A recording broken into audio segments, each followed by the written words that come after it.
Hi hello guys, welcome to our channel day with mom. எங்கள் சேனலில் இதை first time பார்க்குறீங்கன்னா லைக் பண்ணுங்கள், ஷேர் பண்ணுங்கள், முக்கியமாக சப்ஸ்கிரைப் பண்ணுங்கள். இன்றைக்கி நாங்கள் செம்ம ஜாலி மூடில் இருக்கோம். ஆனால் எனக்கு வந்து ரொம்ப ஹாப்பியாகவும் இருக்கும். தேவ்குட்டியும் ஹாப்பியாக இருக்காரு. என்னவோ தெரியல, தேவ்குட்டி இன்னைக்கு செம்ம நல்ல மூடில் இருக்கார். செல்ல குட்டி தேவ்குட்டி ட்ரெஸ் நல்லா இருக்கா, டிஷர்ட் நல்லா இருக்கா அப்படின்னு கண்டிப்பாக கமெண்ட்டில் சொல்லுங்கள். இது எங்கே சிரிப்பு பாருங்கள். இந்த டிஷர்ட் வந்து எங்கே ஏதோ ஒரு இன்ஸ்டா பேஜ் வந்து வாங்கியிருந்தோம். அப்லிஃப்ட் பி அப்படின்னு இன்ஸ்டா பேஜ் வந்து வாங்கியிருந்தோம். கண்டிப்பாக அந்த பேஜ் நீங்கள் விசிட் பண்ணீங்கன்னா இந்த மாதிரி டிஷர்ட்ஸ் வந்து வாங்கிக்கோங்க. ஓகே, இன்னைக்கு என்ன டாபிக் பற்றி பேச போகிறோம் அப்படின்னு பார்த்தீங்கன்னா, ஒரு சொல்யூஷன் நீங்கள் எனக்கு வந்து சொல்லணும். ஏன்னா இவர் தேவ்குட்டி நீங்கள் ஆல்ரெடி கேட்டுட்ருக்கீங்க. தேவ்குட்டியோட கண்ணு ஏன் இப்படி இருக்குது நிறைய பேர் கேட்டுட்ருக்கீங்க.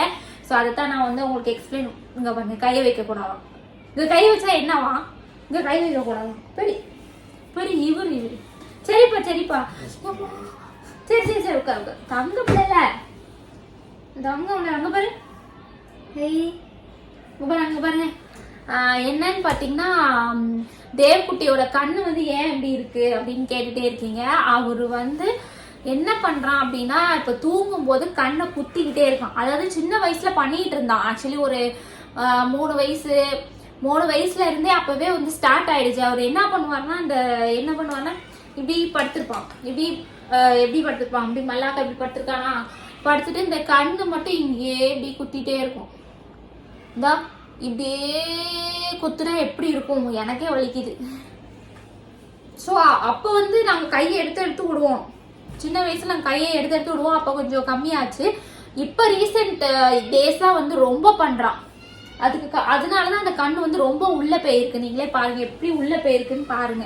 இப்படி பண்ணா நான் என்ன பண்றது? அதாவது எப்படி தூங்குறானா, குப்பரை படுத்து தூங்குறான். நான் வந்து ஒரு கிளிப்பிங் வந்து சைட்ல ஆட் பண்றேன் அவன் எப்படி தூங்குறான்ட்டு. குப்பரை படுத்து நீங்களே லைவ்ல கூட பாத்துருப்பீங்களே, இப்படிதான் குப்பரை தானே படுத்து தூங்குறான். இப்படியே பாத்துட்டு இருப்பான். ஸோ இந்த கண்ணு நமக்கு தெரியும். இந்த கண்ணை இப்படியே வச்சுட்டு பாஸ் இது இருக்குல்ல, இப்படியே வச்சுட்டு இப்படி குத்திட்டே இருக்கிறது அந்த கண்ணை. அப்படிதானே? ஐயா சிரிப்பு பார்த்தீங்களா? இப்படியே பண்ணிட்டு இருந்தா நான் என்ன பண்றதுன்னு சத்தியமா எனக்கு தெரியல. நானும் வந்து என்னென்னமோ ட்ரை பண்ணி பார்த்துட்டேன். கையை கட்டி போட்ட ஒரு நாள் நைட்டு ஃபுல்லா, நீ தூங்கினாலும் பரவாயில்ல நான் அவுட்டே விட மாட்டேன்னு சொல்லிட்டு கட்டி போட்டேன்.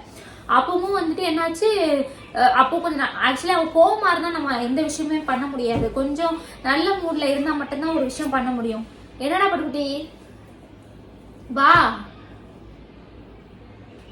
என்னாச்சு அங்க போய் நிக்கிறாரு, ஒரு நிமிஷம். ஸோ கையில வந்து ஷால் ஒன்று இருந்துச்சு. என்னோட ஷாலை வந்து கையை இப்படி பிடிச்சி ஃபுல்லாக கட்டி போட்டுட்டேன். அப்போ என்ன பண்றான்னு பார்க்கலாம் அப்படின்னு சொன்னா, ஃபேன் போடக்கூடாது, அம்மா பேசுன்னு கேட்காதுமா. பட்டோ ஏசி போட்டுருக்கு பாரு, உனக்கு தான் ஃபேன் ஆஃப் பண்ணிடு. ரொம்ப சில்மிசம் நம்பர் 1. என்னென்ன சேட்டை பண்றான் பாருங்க ஃப்ரெண்ட்ஸ். இவன் பார்க்கதான் அப்படியே அமைதியா நல்ல மாதிரி அம்மாஞ்சி மாதிரி இருப்பா. பண்றதெல்லாம் சேட்டை. என்ன லுக்க பாத்தீங்க லுக்க. அப்புறம் வந்து ஸோ அது வந்து கையை கெட்டி போட்டேன்னா, கையை கெட்டி போட்டுட்டு என்னப்பா பட்ட. சரி அதுக்கப்புறம் நான் சொல்லிடுறேன். அதுக்கப்புறம் என்னாச்சு, கட்டி போட்டதுக்கு அப்புறம் கொஞ்ச நேரம் சிரிச்சுக்கிட்டே இருந்தான். ஓகே நல்ல மூட்ல தான் இருக்கான் அப்படின்னு சொல்லிட்டு சிரிச்சுட்டே இருந்தான். அப்புறம் அவன் வந்து இங்க பெட்ல தான் படுப்பேன், நான் வந்து கீழே படுத்துருவேன். ஸோ அதனால இப்போ அண்ணன் தம்பி வந்து இப்போ மேலே படுக்க ஆரம்பிச்சிட்டாங்க. நிஸ்வனியும் மேலே படுக்க விட மாட்டான். கொஞ்ச நாள் வந்து பக்கத்துல படுத்திருந்தான், இப்போ தள்ளி விடுறான் அவனையும். சரி அண்ணா தம்பி மேலே படுத்துப்பாங்க, நான் வந்து கீழே படுத்துப்பேன். அப்போ வந்துட்டு நான் படுத்திருக்கேன். மேலேருந்து இறங்கி வந்து அவுத்துடு இப்படின்றான். கையை பிடிச்சி இழுக்கிறான். நான் அவுத்தே விட மாட்டேன், நீ கண்ணில் கை வைக்கிறேன், நான் எப்படி அவுத்து விடுவேன் அப்படின்னு சொன்னேன். சரி அப்புறம் கொஞ்ச நேரம் கழிச்சு கோவம் வர ஆரம்பிச்சிட்டு, நம்ம கோவம் படுத்தக்கூடாது இல்லை அவரை. ஸோ ரொம்ப கோவப்படுத்தக்கூடாதுன்னு சொல்லிட்டு என்ன பண்ணேன், சரி அவுத்து விட்டேன்.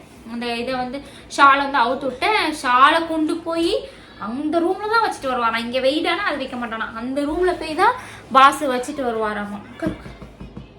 உட்காரு இப்படிதான் கையை பிடிச்சி முறுக்குது, அடிக்கிறது, ஏதாவது பண்ணிக்கிட்டு இருப்பாரு. இவரு டேஞ்சரஸான ஃபெலோ பா, இவர் டேஞ்சரஸ் ஃபெலோ.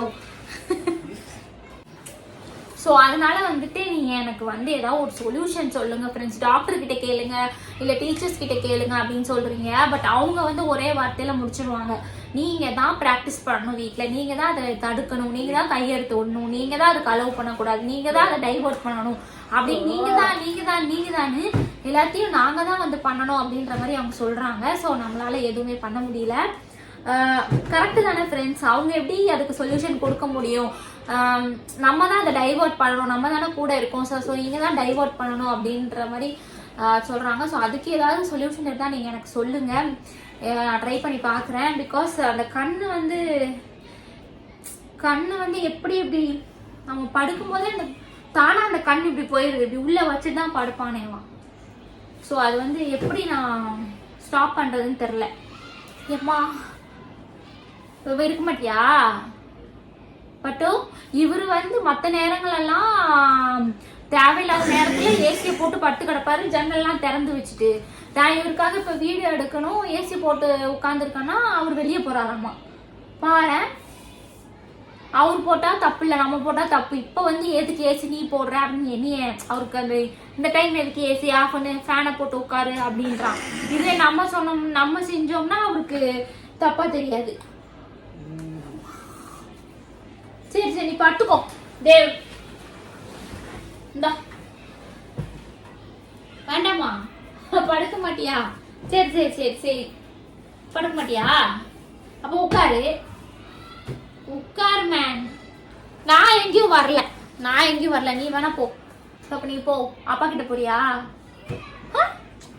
என்ன சரி அப்ப இரு. ஸோ அதுதான் இப்போ படுக்க சொன்னா சார் படுக்க மாட்டாரு. நமக்கு வேணுங்கிறப்ப சார் பாஸ் ஒன்றும் பண்ண மாட்டாரு.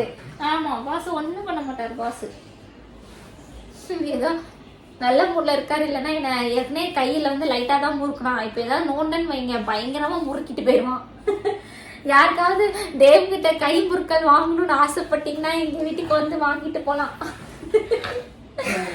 லைட்டா இருக்கா, ஸ்ட்ராங்கா இருக்கா அப்படின்னு. ஆனா உண்மையிலே இங்க பயங்கரமா இருக்கும். இது வந்து பாக்குறதுக்கு உங்களுக்கு நைஸா இருக்கும், பாக்குறதுக்கு உங்களுக்கு வந்து லைட்டா பிடிக்கிற மாதிரி இருக்கும். ஆனா பிடிக்கிற புடி உடும்பு புடி மாதிரி இருக்கும். எங்க வீட்டுல எல்லாருமே அடி வாங்கியிருக்காங்க. எல்லாருமே தேவோட அந்த உடும்பு புடிக்கு வந்து அடிக்ட் ஆயிட்டாங்க. இப்ப வந்து அவன் எல்லாருமே ஒரு அலர்ட்டாவே இருப்பாங்க. அவன் நிக்கிறான், ஏதோ பண்றான் அப்படின்னா எல்லாருமே வீட்டுல அலர்ட் ஆயிடுவாங்க. என்னதேமா என்ன இவங்க கைய முறுக்காத, என் கையை குட்டி கை, நீ வேற என் கை பிஞ்சு கை. எப்படி பாரு, எனக்கே ஒல்லியா இருக்கு கை இந்த இடம், அதையும் முறுக்கிடுவான் போலே. ஸோ அதனால திருப்பி அதே பாயிண்ட்டுக்கு தான் வரேன். என்ன சொல்ல வரேன்னு எனக்கே தெரியல. நான் அவனோட கிளிப்பிங்ஸ் ரீல்ஸ் நான் போட்டிருந்தேன் இன்ஸ்டாகிராம்ல. ஸோ அது வந்து நான் உங்களுக்கு ஷேர் பண்றேன், இந்த சைடில் என்ன பண்ணா அப்படின்ட்டு, நான் என்ன பண்ணேன் அப்படின்னு சொல்லிட்டு. ஸோ இதெல்லாம் ட்ரை பண்ணி எதுவுமே பண்ண முடியல. உங்களுக்காக தேவ்குட்டிக்கு ஏதாவது சொல்யூஷன் இருந்தால் கண்டிப்பாக வந்து சொல்லுங்க. அவன் கண்ணை வந்து கையை வந்து கண்ணுக்கிட்ட கொண்டு போகக்கூடாது. நான் எப்படி குத்துறான் உள்ள, அப்படியே குத்தி கண்ணே உள்ள போன மாதிரி இருக்கு. மூஞ்சி பாத்தீங்களா எப்படி அசிங்கமா இருக்குன்னு. கண்ணு ரொம்ப உள்ள போய் டொக்கு விழுந்த மாதிரி ரொம்ப கேவலமா இருக்கு. ஏற்கனவே நிறைய பேருக்கு ஆல்ரெடி ஸ்பெஷல் சில்ட்ரன்னாலே கிண்டல் பண்ணுவாங்க, ரொம்ப இதுவா பேசுவாங்க. இப்போ இவர் அப்பியரன்ஸ் மட்டும் தான் ஒரு பிளஸ் பாயிண்ட். இதையும் அவன் கெடுத்துப்பான் போல. அதையும் பாஸ்க்கு எடுத்துக்கிட்டா அப்புறம் எப்படி வெளில போயிட்டாரு. ஆக்சுவலி இப்போ ரொம்ப கஷ்டமா இருக்கு இந்த தாப்பா இல்லாம. அன்னைக்கு அவன் பூட்டினானே, அந்த தாப்பாவை கழட்டியாச்சா, ரொம்ப கஷ்டமா இருக்குங்க தாப்பா இல்லாம. ஐயோ கடவுளே, உள்ள வச்சு நம்மளும் உள்ள நிம்மதியா இருக்க முடியல, அவனும் வெளியில நிம்மதியா இருக்க முடியல. நம்ம ஏதாவது வேலை பண்றோம், உள்ள வந்து தாப்பா போடலன்னா அதுக்கும் வழி இல்லை. உடனே திறந்துட்டு உள்ள வந்துருவான். ஸோ வந்து கொஞ்சம் தாப்பா இல்லாமல் ஒரு ரூம்னா ரொம்ப கஷ்டம் ஹேண்டில் பண்ணுறது. இப்போதான் அதோட வழி எனக்கு புரியுது. ஒரு அவசரத்துக்கு ஏதாவது ட்ரெஸ் சேஞ்ச் பண்ணணும், இல்லை ஏதாவது எடுக்கணும்னா கூட வர முடியல. ரொம்ப கஷ்டமா இருக்கு. அப்புறமா வந்துட்டு வேற என்ன. ஸோ அதுதான், இதுக்கு வந்து கண்டிப்பாக எனக்கு ஒரு சொல்யூஷன் சொல்லுங்க. நம்ம ரொம்ப நாள் ஆயிடுச்சு நம்ம மீட் பண்ணி. ஸோ எல்லாரும் எப்படி இருக்கீங்க, நல்லா இருக்கீங்களா? அண்ட் நாங்கள் வந்து ரொம்ப நல்லா இருக்கோம், ரொம்ப சந்தோஷமாகவும் இருக்கோம். அப்புறம் ஒரு வேற என்ன அப்டேட் பண்ணணும்னு நினச்சேன். ஆக்சுவலி நிறைய பேர் வந்து அந்த மசூதி தேவக்குட்டியை மசூதி கூட்டு போனீங்கன்னு சொல்லி போட்டிருந்தீங்க. அது என்ன மசூதி அப்படின்னு டீட்டெயில்ஸ் கேட்டிருந்தீங்க. அது வேற ஒன்றும் இல்லை, அது வந்து ஸ்டான்லி ஹாஸ்பிட்டல் இருக்குல்ல, சென்னை ஸ்டான்லி ஹாஸ்பிட்டல், அங்கே அது உள்ளே இருக்கு அந்த மசூதி. தர்கா அது பேர், மசூதி இல்லை சாரி தர்கா. அது அந்த ஹாஸ்பிட்டலுக்குள்ளே இருக்கு. எல்லா டேஸுமே இருக்கு, மண்டே டு ஃப்ரைடே வந்து இருக்கு. அதனால நீங்க வந்து காலையில போனீங்கன்னா ஒரு 9 மணிக்கு போனீங்கன்னா கூட கரெக்டாக தான் இருக்கும். ஸோ அங்கே கூட்டு போகலாம். சின்ன பசங்களுக்கு ஓதி விடுவாங்க, இந்த மாதிரி பண்ணி விடுவாங்க. அதாவது நம்பிக்கை இருக்கிறவங்க நீங்கள் போகலாம், நம்பிக்கை இல்லாதவங்க போய் வேஸ்ட்டு தான். நிறைய பேர் சொன்னாங்க அங்கெல்லாம் எதுக்கு போறீங்க, அதெல்லாம் வந்து தப்பு, அதெல்லாம் வந்து உண்மை கிடையாது, தப்பு இல்லை, அதெல்லாம் உண்மை இல்லை, சும்மா அப்படின்னு சொல்கிறாங்க. எல்லாத்துலேயுமே எல்லா பிலீஃப்ஸும் இருக்குது. ஹிந்து இருக்குது, முஸ்லீம் இருக்குது, கிறிஸ்டியன் இருக்குது. எல்லாருமே அவங்க கடவுளை வந்து நம்பிக்கையோடு தொழுகிறாங்க. ஸோ அதை வந்து நம்ம குறை சொல்லக்கூடாது. நம்மளோட பிலீஃபு நம்மளோட திருப்திக்காக நம்ம போகிறோம். நம்ம கோயிலுக்கும் போகலாம், சர்ச்சுக்கும் போகலாம், மசூதிக்கு போகலாம். அது அவங்க விருப்பம், கரெக்டு தானே. நமக்கு என்ன தோணுதோ அதை நம்ம பண்ண வேண்டியதான். நமக்கு ஒரு சரி நமக்கு ஒரு தேவ் சரியாயிடுவான், தேவ் எல்லாம் இதுவும் ஆயிடுவான் அப்படின்னு வேண்டி போகணும்னு அவசியம் கிடையாது. ஜஸ்ட் ஒரு நம்மளோட சந்தோஷத்துக்கு, ஒரு சாட்டிஸ்ஃபேக்ஷனுக்கு, ஒரு ரிலீஃப்க்கு, மைண்ட் ரிலாக்ஸேஷனுக்கு நம்ம போயிட்டு வரலாம். அவ்வளோதானே தவிர்த்து அங்கே மேஜிக் நடக்கும், மிராக்கள் நடக்கும் அப்படின்லாம் கிடையாது. அது எனக்கு தெரியல, பட் எனக்கு அந்த அளவுக்கு நம்பிக்கை கிடையாது தான், உண்மையை தான் நான் சொல்கிறேன். கடவுள் நம்பிக்கை கொஞ்சம் கம்மி தான் முன்னாடி. பட் சாமி கும்பிடுவேன், கோவிலுக்கு போவேன், திருவிழா அந்த ஃபங்க்ஷன்ஸ் ஃபெஸ்டிவல்ஸுக்குலாம் போவேன். பட் ரொம்ப வந்து அடிக்ட் கிடையாது. இந்த மாதிரி விரதம் எடுக்கிறது, விரதம் இருந்து இது பண்ணுறது, அந்த மாதிரிலாம் எனக்கு கொஞ்சம் பிடிக்காது. ப்ளஸ் அந்த பிலீஃப் எனக்கு இல்லை, அவ்வளோதான். நானாவது பரவாயில்ல, என் வீட்டுக்கார் சுத்தம் அந்த நம்பிக்கையே கிடையாது அவருக்கு, கடவுள் நம்பிக்கையே கிடையாது அவருக்கு. ஆனால் எங்கள் அத்தை சொல்லி தான் நான் கொஞ்சம் மாறினேன். எங்கள் அத்தை ஒரு பக்கம் பயங்கர பிலீஃபு, என் வீட்டுக்கார் அப்படியே ஆப்போசிட்டு. நான் 2 பேருக்கு நடுவில் மாட்டிக்கிட்டு நான் முழிப்பேன். அத்தை சொன்னால் அவங்க சொல்கிறதெல்லாம் நான் செய்வேன். ஒரு பக்கம் இவர் வேற சமாளிக்கணும், அப்படியே மாற்றி ஏதோ ஓடிக்கிட்டு இருக்கு. ஸோ கண்டிப்பாக இந்த வீடியோ பிடிச்சா லைக் பண்ணுங்கள், ஷேர் பண்ணுங்கள், முக்கியமாக சப்ஸ்கிரைப் பண்ணுங்கள். அண்ட் இதுக்கப்புறம் வேறு என்ன அப்டேட் வேணும், உங்களுக்கு வேறு என்ன தெரிஞ்சுக்கணும் அப்படின்னு நினச்சிங்கன்னா கண்டிப்பாக கமெண்ட்ஸில் சொல்லுங்கள். அவ்வளோதான். Okay friends, thank you, bye, see you. And எனக்கு ஒரு சொல்யூஷன் சொல்லுங்கள் கண்டிப்பாக. இதில் தேவ்குட்டி வந்து அப்படி பண்ணாமல் இருக்கிறதுக்கு என்ன மைண்டு டைவர்ட் பண்ணலாம், என்ன பண்ணலான்னே எனக்கு ஒன்றும் புரியலை. ஸோ உங்கள் குழந்தைங்க யாராவது அப்படி பண்ணுறாங்களா, அதாவது உங்கள் குழந்தைங்க மீன்ஸ் ஸ்பெஷல் பேரண்ட்ஸ் இருப்பீங்க தானே நம்ம சப்ஸ்கிரைபர்ஸ். ஸோ உங்கள் குழந்தைங்க அப்படி பிஹேவ் பண்ணியிருக்காங்களா, நீங்கள் அதுக்கு என்ன பண்ணீங்க, ஏதாவது சொல்யூஷன் இருந்தால் கண்டிப்பாக சொல்லுங்கள். என்ன பண்ணலாம் அப்படின்னு சொல்லிட்டு. ஏன்னா அவன் ரொம்ப கண்ணை குத்துறான், ரொம்ப கண்ணு உள்ளே போது, பார்க்க அசிங்கமாக இருக்கு. அண்ட் அவனுக்கு வலிக்க தானே செய்யும், அது ரொம்ப வலிக்கும் வேற, அது அவனுக்கு தெரிய மாட்டேங்குது. ஸோ இதுக்கெல்லாம் ஒரு சொல்யூஷன் நீங்கள் கொடுத்தீங்கன்னா எனக்கு ரொம்ப ஹெல்ப்ஃபுல்லாக இருக்கும். So thank you very much for வாட்சிங் திஸ் வீடியோ. லைக் பண்ணுங்கள், ஷேர் பண்ணுங்கள் அண்ட் சப்ஸ்கிரைப் பண்ணுங்கள்.